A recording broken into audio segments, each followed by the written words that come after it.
Tudi letos poteka na Gospodarski zbornici Slovenije tradicionalno ocenjevanje pekovskih izdelkov, tokrat že v 20. jubilejni izvedbi.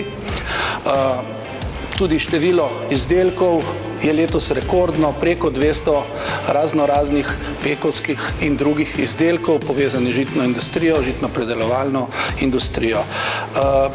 Seveda vse zainteresirane vabim na podelitev zlatih priznanj, ki se bo odvijala 13. februarja na Ljubljanskem gradu, tokrat specialna lokacija, vabljeni.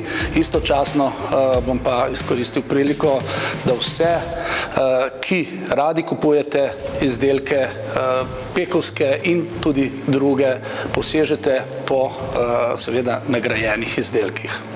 Hvala lepa.